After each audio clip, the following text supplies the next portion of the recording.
what if the grim darkness of 40K met the long forgotten, really shitty season 8 of Game of Thrones? Except it wasn't a shitty season 8, it was actually the first 4 seasons that were really good.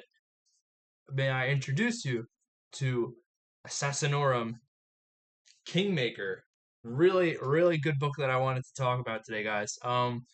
So I put out a poll in the community tab, and I was like, "Oh, what should I do next?" Considering I finished the first Far Side book, and I've recently finished the Madarich Thraka Prophet of the Wog. I was like, I've had this sitting around for a minute, so I was like, let's give it a try. And ladies and gentlemen, this book is really, really good so far. I'm on chapter 15, and let's just say it's extremely, extremely good. I'm not going to give you any super major spoilers, but basically, three assassins meet up, obviously from different temples. You'll meet the characters. They're all super funny because it's like three different assassins who obviously are dissecting each other in the way that they think and the way that they have to do this mission that they've been assigned to do together because it's so difficult.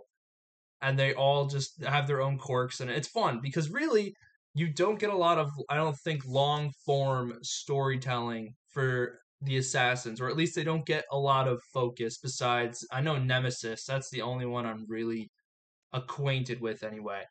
But this book is just really shaping up to be really cool because it has all the elements I enjoy when I read stories. It has obviously political, espionage, secrets upon secrets, rival families fighting over the claim to whatever, the world that is Dominion. That's where this whole story is taking place, Dominion. And it's about knights, imperial knights, and just big mecha war machines. And like, this is the type of book I would honestly say that anybody can read. Not even, just 40K fans. Even this would be one of the books I would say really could put you on to 40K. Some people like to say Xenos from Dan Abnett could put you on. Yeah, that's a pretty good book. I would say a beginner could really phase into it. Infinite and Divine would be another one I could say most casual people who would just kind of sort of hop into 40K and be like, oh, this setting's actually pretty cool.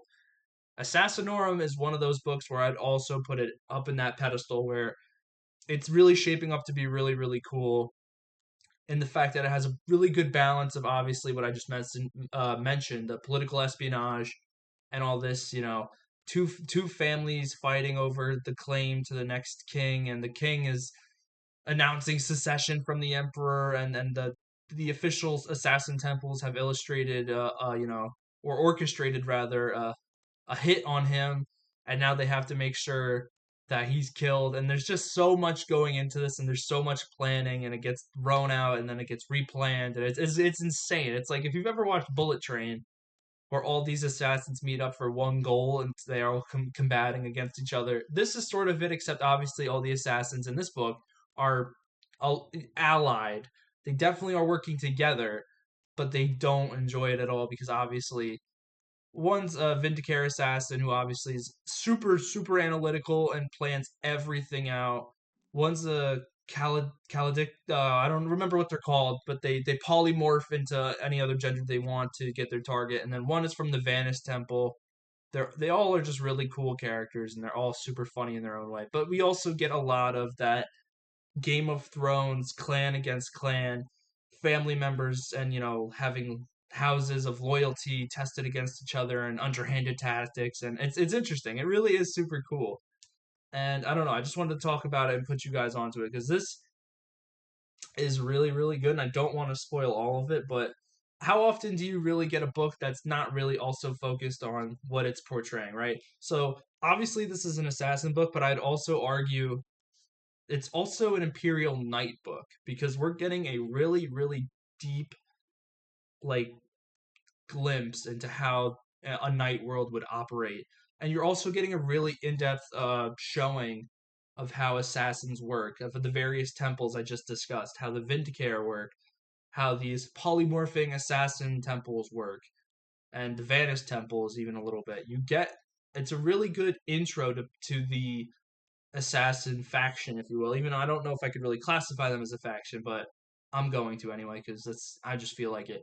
You get this really in-depth, newbie understanding, and even if you're not a noob and you're not a casual by any metric, you're still getting this really fleshed out world building experience explaining how the hierarchy of assassins work, the history behind it, what their specific protocol is, and how each assassin, no matter from the same temple or not, has a different modus operandi when conducting their operations.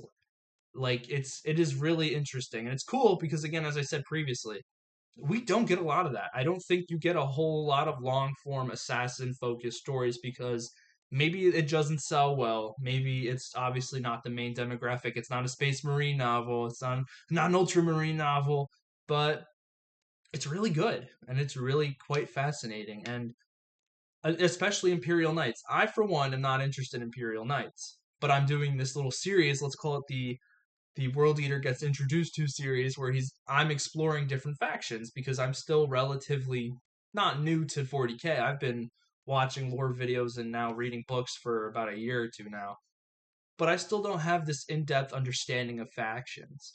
But when I read this book, I'm getting like thrown in the face full of like lore of assassins and Imperial Knights. And Imperial Knights, even their worlds are quite insane.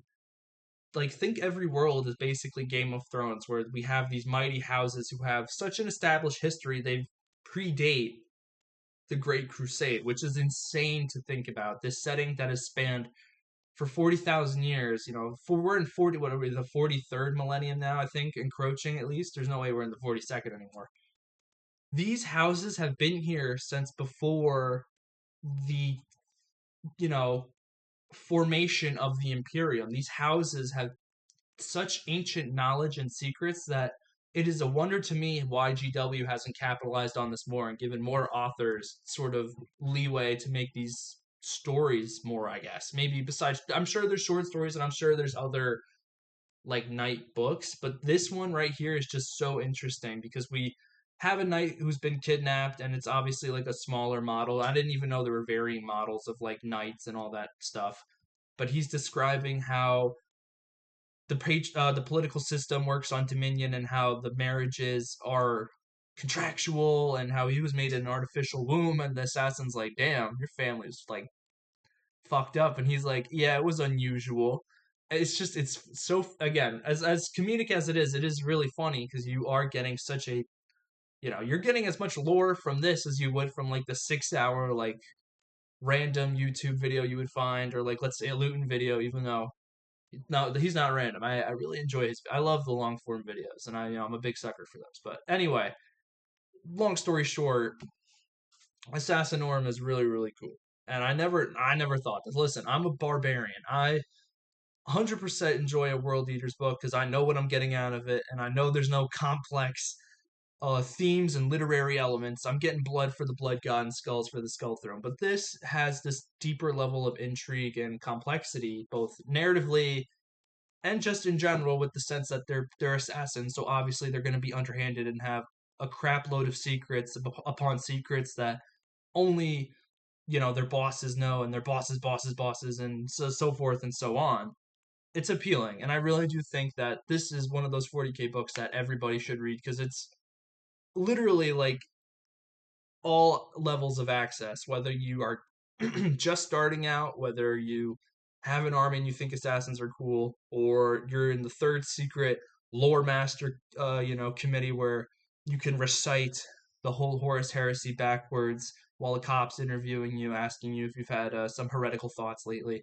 Who knows? But again, really, really think this book is so cool. I'm gonna have a more in-depth video as I finish the book, but I just kind of want to get out there and talk about it. If anyone's got any other books or even assassin stories, because I might actually go look at some short stories, let me know. Anyway, guys, if you liked the video, it's appreciated, and stay tuned because I have a long video coming out soon, and I have a Euphrates Keeler video coming out because I want to talk about her for a minute. So that being said, thank you for watching, and I am out here.